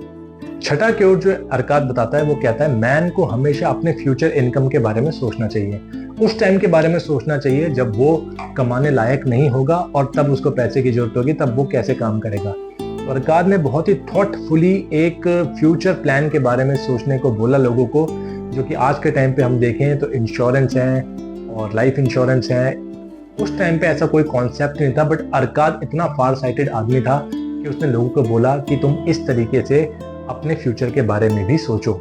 सातवां क्योर जो है वो है increase your ability to earn. आपने सब कुछ 5-6 क्योर पूरे कर लिए, अब आपको ये सोचना पड़ेगा कि हम और पैसा कैसे कमा सकते हैं, क्योंकि आप जितना पैसा कमाओगे उसका 1/10 उतना ही ज्यादा होगा और उसका 9/10 उतना ही ज्यादा होगा, जिससे आपको ही आगे आके बेनिफिट होगा। तो अरकाद कहता है कि अपनी स्किल्स को डेवलप करते रहो तब तक जब तक आप ये ना सुनिश्चित कर लो कि हमें और पैसा अब इससे ऐसे ऐसे कमाना है। ये थे वो 7 क्योर जो अरकाद ने ऑडियंस को बताए, और ये सारे 7 क्योर बताने के बाद असेंबली ओवर हो जाती है। अब हम चलते हैं अगले चैप्टर पे जिसका नाम है meet the goddess of good luck. बहुत ही अच्छा चैप्टर है ये। लोगों के अंदर आज भी ये डाउट होता है कि हम कैसे गुड लक को अपनी तरफ अट्रैक्ट करें, कैसे कुछ लोग इतने किस्मत वाले होते हैं और हम लोग इतने किस्मत वाले नहीं होते, कैसे हम किस्मत को अट्रैक्ट करें। इस क्वेश्चन को उस टाइम पे बेबीलोन में भी लोगों ने फेस किया था और यही सेम क्वेश्चन आज भी लोग फेस करते हैं। तो इस स्टोरी से अब हम इसका आंसर ढूंढते हैं। बेबीलोन एक ऐसी जगह है जहाँ पे कोई भी एजुकेशनल इंस्टीट्यूशन, कोई स्कूल, कॉलेज, इस तरह की कोई चीज नहीं है, बट वहाँ पे एक टेम्पल है जिसको बोलते हैं टेम्पल ऑफ लर्निंग। यहाँ पे क्या होता है, लोग ओपन फोरम में चीजें डिस्कस करते हैं, डिबेट करते हैं, अलग अलग टॉपिक लेके आते हैं, उन पर बातें करते हैं। अरकाद जो है वो इस टेम्पल में रेगुलरली जाता है। तो एक दिन अरकाद इस टेम्पल में गया तो वहाँ पहले से ही कुछ लोग अरकाद का वेट कर रहे थे। तो उन लोगों ने बोला कि भाई अरकाद आ गया। तो अरकाद ने कहा आज बताओ भी आज हम किस बारे में डिस्कस करें।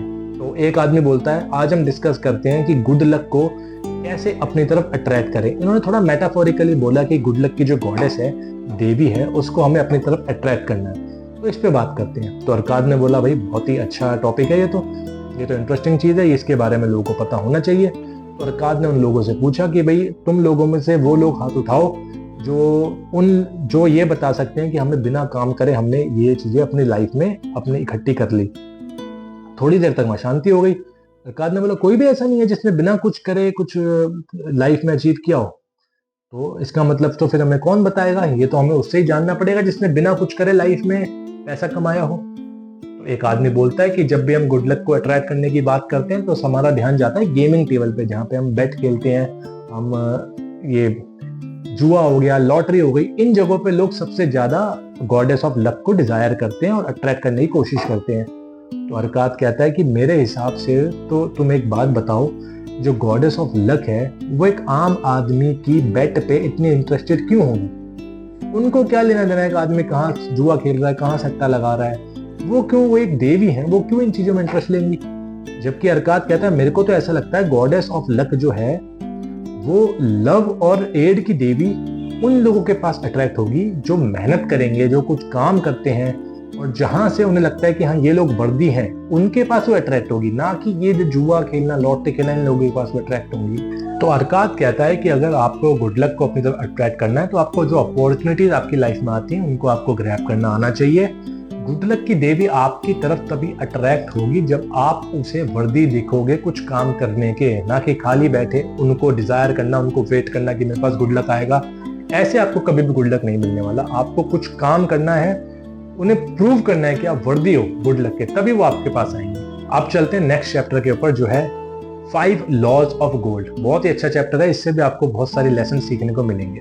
ये कहानी काला बाब और उसके कुछ दोस्तों की है। काला बाब अपने दोस्तों के साथ एक जगह बैठा हुआ था, तो काला बाब ने अपने दोस्तों से पूछा कि भाई एक तरफ मैं तुम्हें गोल्ड का बैग दूंगा और एक जगह मैं तुम्हें विजडम से भरी हुई एक क्ले दूंगा जिसमें विजडम की बातें लिखी होंगी, इन दोनों में से तुम क्या लेना पसंद करोगे। तो उसके दोस्तों ने बोला भी हम तो गोल्ड लेंगे, गोल्ड ही बढ़िया होता है। तो काला बाब ने उन्हें एक डॉग के एग्जाम्पल से समझाया कि इंसान में और डॉग में कोई फर्क नहीं होता। ये पीछे जो तुम देख रहे हो कि यहाँ पे बहुत सारे डॉग फाइट कर रहे हैं आपस में, इनको तुम खाना दो, ये खाना खाएंगे, कुछ देर शांत रहेंगे, इन्हें फिर भूख लगेगी, ये फिर लड़ेंगे आपस में। तो कह रहा है इसमें और इंसान में कोई फर्क ही नहीं है। तुमने इंसान को गोल्ड और विजडम दोगे, वो गोल्ड उठाएगा, कुछ टाइम बाद गोल्ड खर्च कर देगा, विजडम उसके पास है नहीं, उसे पता ही नहीं गोल्ड दोबारा कैसे कमाऊं, तो फिर लड़ेगा, फिर रोएगा कि मेरे पास पैसा नहीं है। वहीं दूसरी ओर अगर वो विजडम उठाता तो उसे एटलीस्ट इतना पता होता कि मैं पैसा कमाऊं कैसे। तो तुम में और डॉग्स में कोई अंतर ही नहीं है अगर तुम भी गोल्ड और विजडम में से गोल्ड को चुनते हो और विजडम को छोड़ देते हो। गोल्ड तो एक दिन खत्म हो ही जाएगा। जब तुम्हें ये पता ही नहीं कि तुम्हारे पास दोबारा वो गोल्ड आएगा कैसे, तब तक तुम कैसे उस गोल्ड को अपने पास ले पाओगे। तुमने तो विजडम उठाना चाहिए था ताकि तुम उस गोल्ड को अपने पास लाने का कोई तरीका ढूंढ पाते। तो काला बाब कहता है कि तुम लोगों ने मेरी चलो बहुत हेल्प की है लाइफ में, तो मैं तुम्हें कहानी सुनाता हूँ जिस कहानी के अंदर मैं तुम्हें 5 लॉज ऑफ गोल्ड बताऊंगा जो तुम्हारे काम आएंगे। और ये जो कहानी है ये है नोमासीर की। नोमासीर अराकाद का बेटा था और नोमासीर से मैंने ये कहानी सुनी थी और नोमासीर के साथ मैंने सब चीजें देखी थी।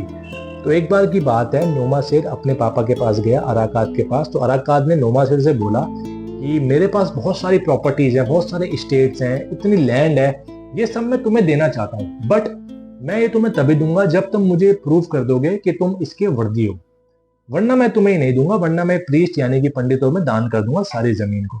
तो नोमासीर ने कहा चलो ठीक है, मैं ये आपको प्रूव कर दूंगा, बताओ कैसे प्रूव करना है। तो अराकाद ने बोला मैं तुम्हें एक सोने का बैग दूंगा जिसके अंदर गोल्ड होगा और एक तरफ मैं तुम्हें विजडम से भरे हुआ बैग दूंगा जिसके अंदर विजडम की कुछ बातें लिखी होंगी। ये दोनों बैग लेके तुम्हें मैं छोड़ दूंगा, 10 साल बाद तुम मेरे पास आना और मैं तुमसे पूछूंगा तुमने क्या किया, और अगर तुमने मुझे सेटिस्फाई कर दिया अपने आंसर से तो मैं तुम्हें सारी प्रॉपर्टी दे दूंगा। नोमासीर इस बात को मान लेता है। नोमासीर एक जगह चला जाता है जिस जगह का नाम है नीनेवेह। मैं कंफ्यूज, उसमें आप प्रोनाउंसिएशन में गलती हो सकती है, बट आप स्टोरी सुनो, बहुत इंटरेस्ट आएगा। नीनेवेह एक जगह, आप वहां चला गया नोमासीर। अब नोमासीर क्या करता है, 10 साल बाद अपने पापा के पास आता है। तो अराकाद बड़ा खुश होता है, उसको स्वागत करवाता है और पूछता है कि बताओ तुमने क्या किया। तो नोमासीर स्टार्ट करता है, कहता है मेरे इनएक्सपीरियंस्ड हाथों में, यानी कि मेरे पास इतना एक्सपीरियंस नहीं था, इसीलिए जो आपने मुझे सोना दिया वो तो मैंने सारा लुटा दिया, वो मेरे हाथ में टिका ही नहीं पैसा, वो तो मेरा सारा वेस्ट होता चला गया। लोगों ने मुझे पागल बनाया, किसी ने मुझे कुछ प्लान बताया बिजनेस का जो कि खराब निकला और मेरा पैसा भी चला गया और मेरे साथ धोखाधड़ी बहुत हुई और मेरा सारा पैसा लुट गया। जब मेरा सारा पैसा खत्म हो गया तब मेरे को ध्यान आया कि आपने मुझे एक विजडम से भरा हुआ बैग दिया था। मेरा सारा पैसा वेस्ट होने के बाद मैंने उस बैग को खोला। अब उस बैग में जो जो चीज़ें लिखी थी मैंने उन चीज़ों को बहुत ही अच्छी तरीके से याद किया और अपनी लाइफ में इम्प्लीमेंट किया। तो उससे क्या हुआ, उसके बाद आज मैं आपके सामने खड़ा हूँ। तो उस बैग में क्या था, विजडम वाले बैग में, वो मैं आपको बताता हूँ। उसमें जो पहली चीज लिखी थी वो ये थी, पैसा उस आदमी के पास आएगा जो 1/10 हमेशा अलग रखेगा और उसे ग्रो करेगा अपनी फैमिली के लिए, अपने फ्यूचर के लिए। ऐसे लोगों के पास हमेशा पैसा आएगा। उसमें दूसरी बात ये लिखी थी, पैसा उन लोगों के लिए हमेशा काम करेगा जो अपने पैसे को एक अच्छी एम्प्लॉयमेंट देंगे, जो अपने पैसे से एक अच्छा काम करवाना जानते होंगे। उन लोगों के लिए पैसा हमेशा कुछ ना कुछ काम करता रहेगा। तीसरा उसमें ये लिखा था, पैसा उन लोगों के पास बढ़ता है जो वाइज मैन की एडवाइस लेके उस पैसे को इन्वेस्ट करते हैं, ना कि इन एक्सपीरियंस्ड लोगों की एडवाइस लेके उस पैसे को इन्वेस्ट करते हैं। तो आपको उन्हीं लोगों की एडवाइस लेके अपने पैसे, अपनी सेविंग्स को इन्वेस्ट करना है, जिन लोगों को आपको लगता है कि हाँ, इन लोगों के पास एटलीस्ट उस फील्ड की तो नॉलेज है। चौथा जो उसमें लॉ था वो ये लिखा था, पैसा उन लोगों के हाथ में से हमेशा निकल जाएगा जो ऐसे बिजनेसेस, ऐसे प्लान्स में अपना पैसा इन्वेस्ट करते हैं जिसके बारे में उन्हें खुद कोई नॉलेज ही नहीं होती। जैसे अरकाद ने ब्रिक मेकर को अपना पैसा दिया और ब्रिक मेकर को कोई नॉलेज ही नहीं थी हीरे जवाहरात के पैसों बिजनेस के बारे में, तो उनका पैसा डूब गया। तो चौथा लॉ यही सिखाता है। पांचवा लॉ जो है वो ये बताता है कि पैसा उन लोगों के पास कभी नहीं टिकता जो ट्रिक्स और स्कैम्स और शॉर्टकट्स के थ्रू पैसा कमाना चाहते हैं, जो फालतू की स्कीम्स में पड़ते हैं, जैसे 21 दिन में पैसा डबल, इस तरह की जो चीजों में पड़ते हैं, पैसा उन लोगों के पास कभी नहीं टिकता। ये थे वो 5 गोल्ड के लॉज जो अरकाद ने अपने बेटे नोमासीर को दिया और नोमासीर के थ्रू हम सबको आज पता चले। ये 5 लॉज को फॉलो करने के बाद नोमासीर एक बहुत ही अमीर इंसान बन गया और आज वो अपने पापा के सामने खड़ा है 10 सालों बाद, और वो अपने साथ 3 सोने के बैग लेके आया है। पहला बैग वो अपने पापा को देता है और बोलता है, ये वो सोने का बैग है जब आपने मुझे दिया थे, एक पूरा सोने का भरा हुआ बैग, उसी की सेम वैल्यू का मैं आपको बैग लौटा रहा हूँ आज। और ये 2 बैग मैं आपको इसलिए दे रहा हूँ क्योंकि आपने जो मुझे विजडम की बातें दी थी, ये उसके बदले में आपको 2 बैग दे रहा हूँ। और मैं ये प्रूव करना चाहता हूँ कि मेरे लिए सोने से ज्यादा इंपॉर्टेंट ये विजडम है। तो आप लोगों को ये सीखना चाहिए कि नॉलेज पैसे से हमेशा बढ़कर होती है, जो कि नोमासीर ने प्रूव कर दिया 2 सोने के बैग उसके बदले देकर। अब अरकाद बहुत खुश होता है और अपने सबको बोलता है कि मैं बहुत ही प्राउडली अपने बेटे को अपनी सारी जमीन और सारी जायदाद देना चाहता हूँ। तो कलाबाब अपने दोस्तों को एक कहानी सुना रहा होता है, तो फिर लास्ट में बोलता है कि तुम में से कौन ऐसे लोग हैं जो अपने पापा के पास जाके ये बता सकते हैं कि उनके पैसे का तुमने किस प्रकार इस्तेमाल किया है। ऐसे बहुत ही कम लोग होते हैं। तो कलाबाब उनसे कहता है कि ये 5 लॉ सीखो और अपनी लाइफ में इसको इम्प्लीमेंट करो, जो कि मैंने नोमासीर के थ्रू सीखे थे। अगला चैप्टर है the gold lender of Babylon. ये भी बड़ा अच्छा चैप्टर है। इसमें एक रोडन नाम का कैरेक्टर है, प्रोनाउंसिएशन कुछ भी हो सकती है। रोडान वो बंदा है जो स्पीयर मेकर, स्पीयर क्या होता है, भाला बनाता है। अब उसने एक भाला बनाया और राजा को दिया और भाला बहुत ही अच्छा लगा राजा को, तो राजा ने उसको उपहार में, गिफ्ट में 50 पीसेस ऑफ गोल्ड दे दिए। अब रोडान उस पैसे को लेके रास्ते में आ रहा था तो उसको बड़ा अच्छा लगा। उसको लगा इतना पैसा मेरे पास, मैं चाहूँ तो इससे कुछ भी खरीद सकता हूँ, कुछ कहीं भी से इस्तेमाल कर सकता हूँ। ये सब सोचता सोचता रोडान एक दुकान के अंदर जाता है, जो दुकान होती है मैथन की। मैथन होता है एक गोल्ड लैंडर बेबीलोन के अंदर जो सोना लोगों को उधार पे देता है।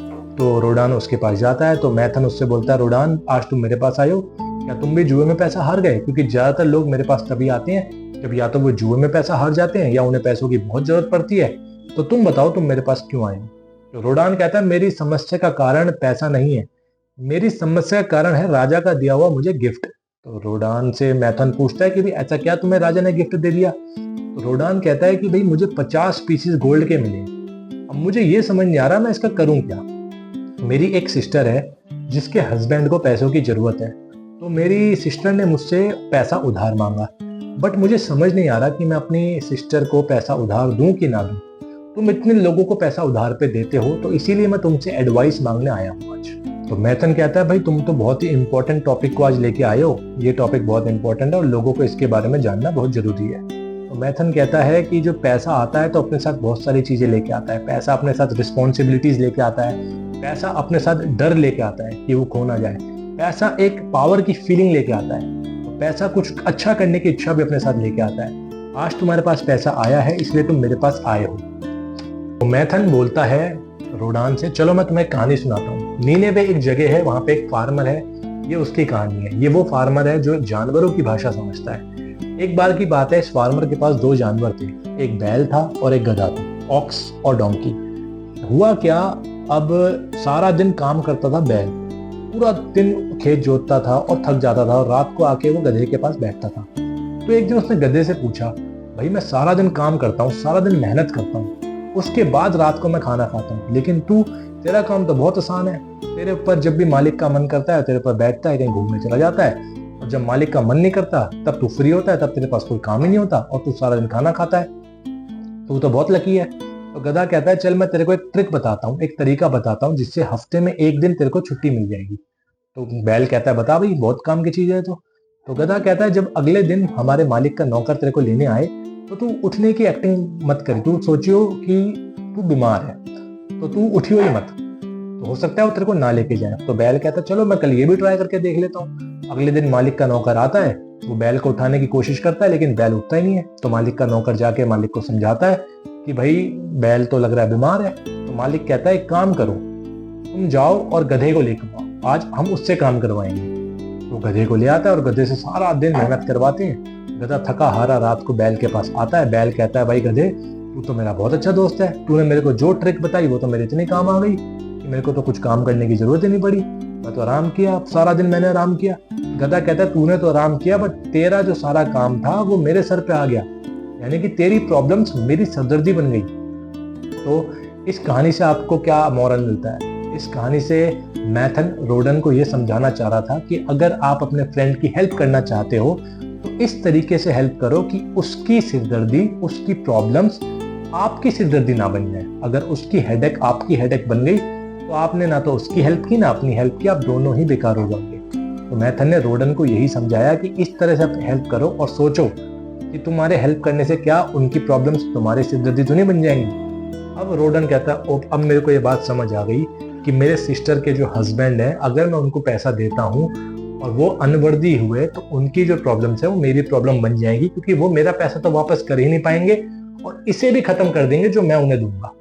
तो मेथन कहता है कि अगर तुम्हारी सिस्टर मेरे पास आती पैसा मांगने तो मैं उनसे सिंपल कुछ क्वेश्चंस पूछता, जैसे कि उन्हें किस लिए पैसा चाहिए। तो अगर वो मुझे बोलती कि यहाँ पे मुझे कुछ मर्चेंट या कुछ बिजनेस के लिए पैसा चाहिए तो मैं उनसे पूछता कि जो आप काम करना चाह रहे हो आपको उस बिजनेस की नॉलेज है भी या नहीं, माल कहाँ से सस्ते में आता है और कहाँ फेयर प्राइस पे बिकता है, आपको इसके बारे में कोई नॉलेज है। अगर इन सब का जवाब वो मुझे हाँ दे देती तो मैं उसको पैसा दे देता, अगर इन चीजों का वो मुझे मना कर देते तो मैं बिल्कुल पैसा नहीं देता हूँ। तो हमें ऐसे ही लोगों को पैसा देना है जो उस पैसे को संभालने के काबिल हो। तो रोडान उससे पूछता है तुम तो बहुत लोगों को पैसा गिर भी देते हो, तो क्या सब लोग वापस कर देते हैं? तो मैथन कहता है मैंने जो अपनी शिक्षा थी, मैंने जो ये सारी चीजें सीखी हैं ये बहुत ठोकर खा के सीखी हैं। अब मुझे ये बात समझ आ गई है, मैं जब भी किसी को पैसा उधार पे देता हूँ तो मैं एटलीस्ट ये इंश्योर कर लेता हूँ कि उनका जो पर्पस है पैसे लेने का वो लेजिटिमेट है और वो मेरा पैसा मुझे वापस कर सकते हैं, तभी मैं उन्हें पैसा देता हूँ, वरना मैं उन्हें पैसा नहीं देता हूँ।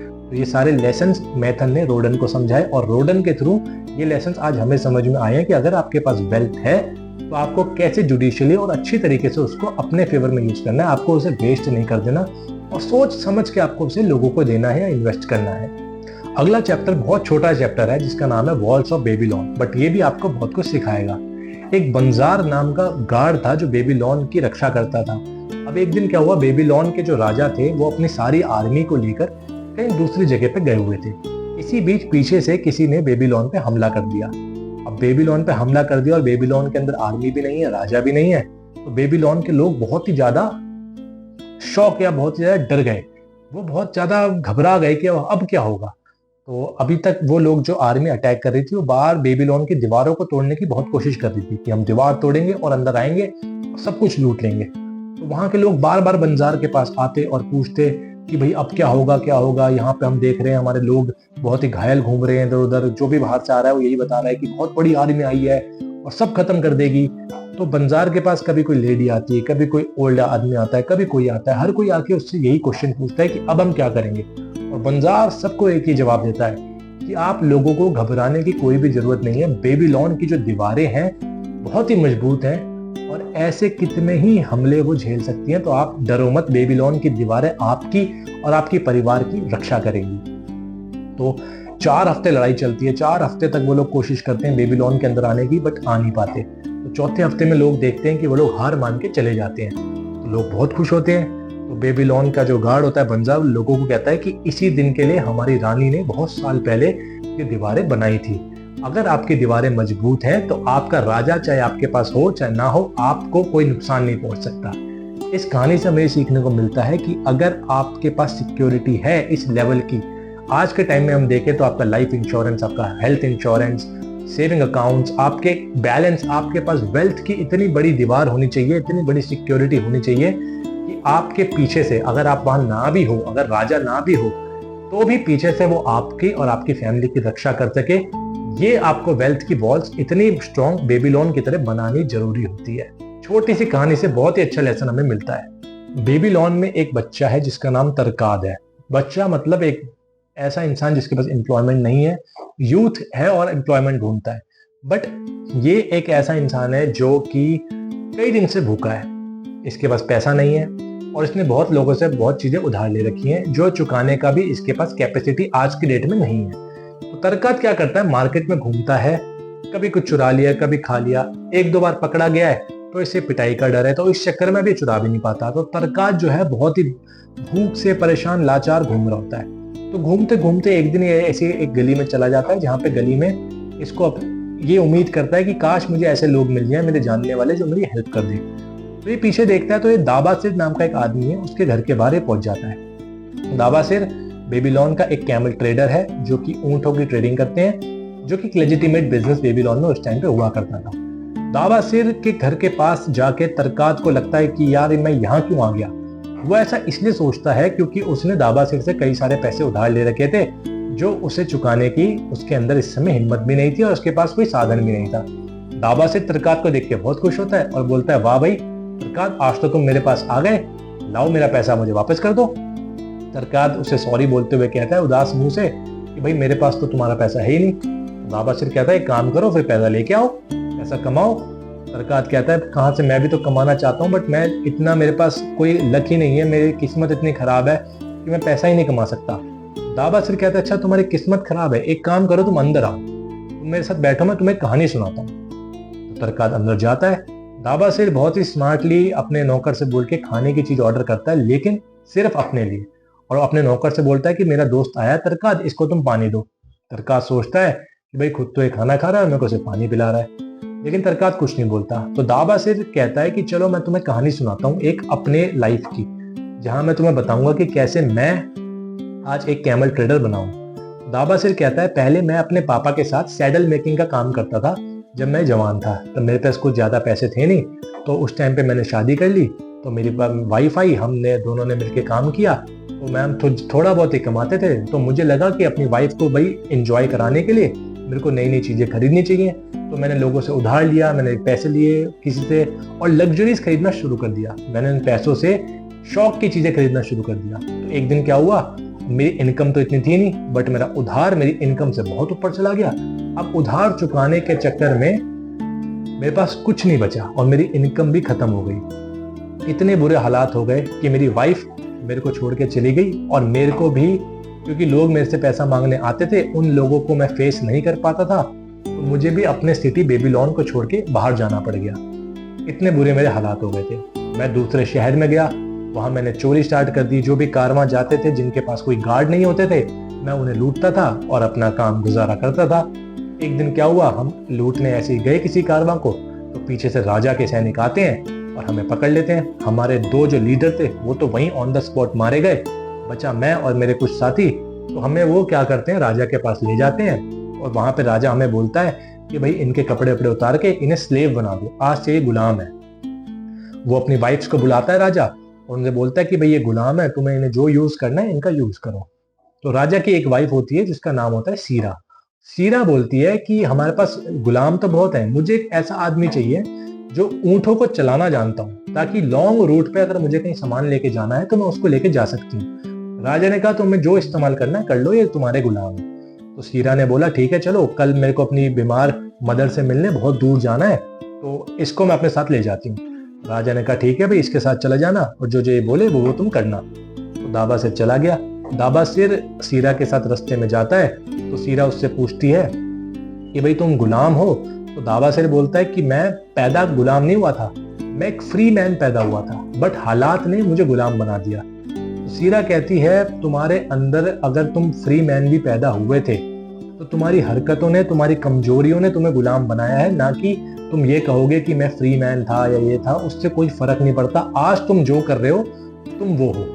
दाबा सिर कहता है कि बट मैं तो पहले एक फ्री मैन था। मैं तो गुलाम अपनी हरकतों से बना हूं, मतलब मेरी हालात इतने खराब हो गए जिसकी वजह से मुझे गुलाम बनना पड़ गया। सीरा कहती है कि अगर कोई इंसान गुलाम के घर में पैदा हो और उसके अंदर डिटर्मिनेशन हो कुछ करने की, तो वो भी फ्री मैन है। बट अगर कोई फ्री आदमी हो और वो गुलाम जैसी हरकतें करता हो और भागता हो लोगों से, तो वो तुम्हारी तरह गुलाम ही रहेगा, चाहे तुम्हारा जन्म कहीं भी हुआ हो, उससे मुझे फर्क नहीं पड़ता, तुम गुलाम हो क्योंकि तुम्हारी हरकतें गुलाम वाली हैं। दावा सिर को बहुत ये बातें चुभी, तो उसने पूछा कि कैसे, तो सीरा ने उसे बताया कि भाई एक अच्छा राजा कौन होता है, जो अपने दुश्मनों को हराता है और अपनी प्रजा की रक्षा करता है। तुम्हारे लिए तुम्हारे दुश्मन है तुम्हारे उधार, जो तुमने लोगों से ले रखा है।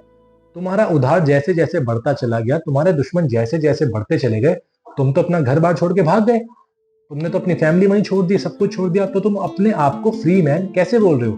तुम तो बहुत बड़े डरपोक निकले, तुम तो पैदा ही गुलाम हो, तुम्हारी तो मानसिकता ही गुलामों वाली है, तुम अपने आप को फ्री मैन बोल ही नहीं सकते हो, तुम कमजोर हो क्योंकि तुम भागे हो। दावा सिर को ये बातें बहुत चुभी।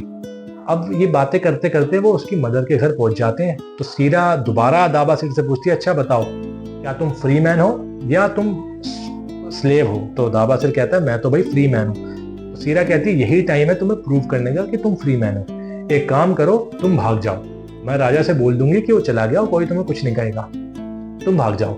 दावा सिर उसको थैंक यू बोलता है और भाग जाता है। अब दावा सिर को अपनी लाइफ में एक पर्पस दिखता है। दावा सिर सोचता है कि ये सही है, अब जो मुझे सीरा ने समझाया कि मैं तो अपने दुश्मनों से भागा था, अब मैं उनको फेस करूंगा, अब मैं अपने जिन जिन लोगों से मैंने उधार लिया उनको फेस करूंगा और उनके पास जाके उन्हें समझाऊंगा कि मैं तुम लोगों का उधार वापस करना चाहता हूँ। एक नई उसे लाइफ में होप दिखी। दावा सिर वापस बेबीलोन जाता है और बहुत लोगों से मिलता है जिन जिन लोगों से उसने उधार लिया होता है। तो दावा सिर उन्हें जाके बोलता है कि भाई मैं ऐसे ऐसे तुम्हारा उधार वापस करना चाहता हूँ, बस मुझे थोड़ा टाइम दे दो। तो कुछ लोग उसे देख के खुश होते हैं कि चलो एटलीस्ट आया और इसने बात की उधार वापस करने की। तो कुछ लोग उसे देख के गुस्सा होते हैं कि हमारा उधार वापस तो किया नहीं और टाइम मांग रहा है। और कुछ लोग ऐसे भी होते हैं जो दावा सिर की हेल्प करते हैं। हेल्प करने वालों में से एक आदमी था जिसका नाम था मैथन, जो कि बेबीलोन का गोल्ड लेंडर था, जिसके बारे में मैंने आपको पिछली कहानी में बताया था। तो मैथन दावा सिर को पूछता है कि अच्छा तुम्हें क्या आता है? तो दावा सिर कहता है कि मैं कैमल लैंडिंग का काम करता था, मुझे ऊंट चलाने आते हैं।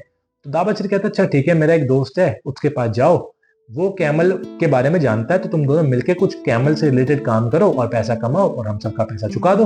दावा सिर बहुत खुश होता है, दावा सिर उसके पास जाता है, वो दोनों बिजनेस में कोलैबोरेशन करते हैं और बहुत ही सारा पैसा कमा लेता है दावा सिर और सबका धीरे धीरे उधार चुकाना स्टार्ट कर देता है। तो इससे एट लास्ट सब लोग खुश हो जाते हैं। तो दावा सिर ने एक एक करके अपने सारे उधार भी चुका दिए और आज दावा सिर बहुत पैसे वाला आदमी बन चुका। अब ये कैसे होता है, ये नेक्स्ट चैप्टर में हम चलते हैं, जहाँ पे हमें बेबीलोन से कुछ क्ले टैबलेट्स मिलती हैं जिसके अंदर दावा सिर ने अपना प्लान लिखा था और वो सारे सीक्रेट्स लिखे थे जिसे यूज करके उन्होंने अपना उधार भी चुकाया और अपने आज इतनी वेल्थ भी इकट्ठी करी। दावा सिर ने उन क्ले टैबलेट्स पे एक प्लान लिखा था, जिस प्लान को उन्होंने मेथन की हेल्प से बनाया था। इस प्लान के अंदर 3 पर्पस थे। एक था अपने फ्यूचर प्रॉस्पेरिटी के बारे में कुछ काम करना, जिसके लिए दावा सिर ने 1/10 अपनी वेल्थ को साइड में रखना स्टार्ट किया था। दूसरा प्लान था अपनी वाइफ को खुश करना, जिस दावा सिर की वजह से उनकी वाइफ जो घर छोड़ के गई थी। दूसरे प्लान में दावा सिर चाहता था अपनी वाइफ को मैं सारी वो खुशियां वापस दूं। इसके लिए उन्होंने क्या किया, 1/10 उन्होंने अलग रखा हुआ था, 7/10 ऑफ इनकम से उन्होंने अपने घर के खर्चे करने स्टार्ट किए। अब तीसरा जो प्लान था वो था कि मुझे अपना जो डेट है वो वापस लोगों को चुकाना है, मुझे जितने लोगों से मैंने उधार लिया है वो उन सबको वापस देना है। उसके लिए दावा सिर ने क्या किया, अब 1/10 तो अलग रखा हुआ है जो फ्यूचर के लिए बढ़ रहा है, 7/10 घर के खर्चे में यूज हो रहा है, बचा 2/10 को उन्होंने इक्वली अपने उधार में डिवाइड कर दिया जिन जिन लोगों से उन्होंने उधार ले रखा था। तो उस तरीके से उसने एक एक करके प्रायोरिटी वाइज सबको डिवाइड करके धीरे धीरे सारा उधार भी चुका दिया। इस तरीके से दावा सिर ने ये प्लान बना के मेथन की हेल्प से उतना उधार चुकाया। ये सारे लेसन्स जो हमने आज इस बुक से सीखे हैं, ये बहुत ही टाइमलेस क्लासिक लेसन है। ये आपको पूरी लाइफ में चाहे इकोनॉमी कितनी ही एडवांस हो जाए या कितना कुछ आगे चेंज हो जाए, ये लेसन्स आपके हमेशा काम आने वाले हैं। ये एवरग्रीन लेसन्स हैं। एक लेसन और बचता है इस बुक का जो मैं पर्पसफुली आपको नहीं बता रहा हूँ, क्योंकि मैं चाहता हूँ कि आप इस बुक को खरीदें और एक बार खुद आप जरूर पढ़ें। अभी मैं आपको बता दूंगा तो हो सकता है आप में से कुछ लोग बुक को बिल्कुल ना पढ़ें और मेरी ही वीडियो के थ्रू, बट मैं ऐसा नहीं चाहता। ये बुक आपके बहुत काम आने वाली है। इसको आप खरीदो, अपने पास रखो, लाइफ टाइम ये आपके गार्ड की तरह आपका काम करेगी। कभी भी आपको लगे पैसों की कोई प्रॉब्लम है, एक एक लेसन उठाओ, पढ़ो और उसको यूज करो अपनी लाइफ में। इस बुक से हमने आज जो भी सीखा है उसके आप नोट्स बनाओ, मेरी वीडियो को चाहे आप दोबारा देखो। जो आपको लेसन बुक से समझ नहीं आता है, मेरी वीडियो में उसका देखो कि मैं उसमें क्या समझाना चाह रहा था और उस लेसन के थ्रू मैंने भी क्या सीखा और आपने भी क्या सीखा। इस चीज को नोट करके अच्छे से यूज करो। आज की वीडियो में बस इतना ही।